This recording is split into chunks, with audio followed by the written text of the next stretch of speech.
गरुड़ पुराण 5वां अध्याय। नरक के पहले द्वार पर खड़ी आत्मा अब उस रहस्य से पर्दा उठते देखती है जहाँ हर चीख, हर पीड़ा, हर यातना बस उसी के लिए होती है। न्याय का फैसला हो चुका है। अब आत्मा को भेजा जाता है उस विशेष नरक में जो केवल उसके कर्मों के लिए बना है। गरुड़ पुराण कहता है कि हर आत्मा को उसके पापों के अनुसार एक अलग नरक में भेजा जाता है और यह नरक कोई साधारण जगह नहीं। यह वो स्थान है जहां हर क्षण आत्मा अपने ही कर्मों से बनी आग में जलती है।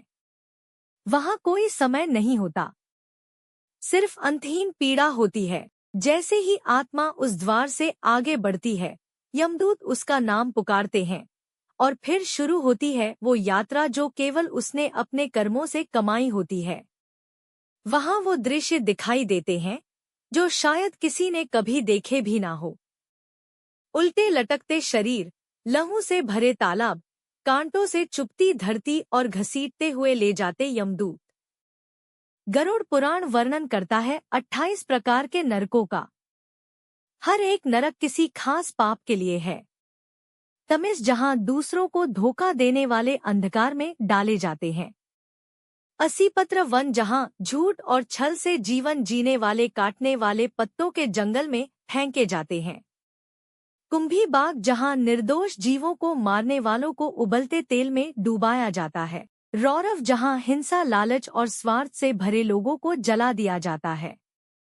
अंधकूट जहां धोखा, विश्वासघात और अपराध करने वालों को फेंका जाता है।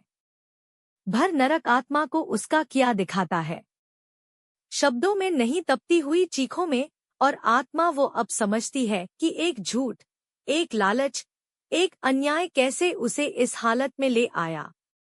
गरुड़ पुराण कहता है नरकस न दृश्यम किंचित सुख मात्रकम केवलम तत्र दुखम दुखम च दुखांतम, अर्थात नरक में सुख का कोई नामो निशान नहीं, वहां केवल दुख है और दुख के अंदर और भी गहरे दुख हैं।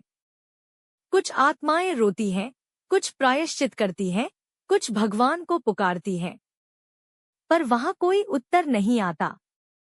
वहां सिर्फ एक बात गूंजती है, कर्म का फल आप भोगो। यह वह क्षण होता है जब आत्मा को अपने जीवन के हर क्षण की कीमत समझ आती है।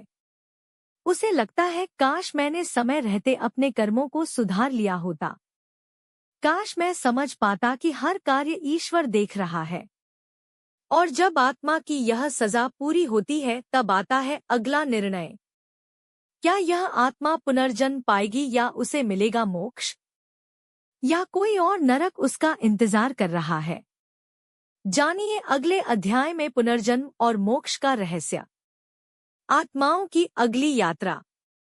जुड़े रहिए गरुड़ पुराण की इस गूढ़, रहस्यमयी और चेतावनी से भरी कथा में।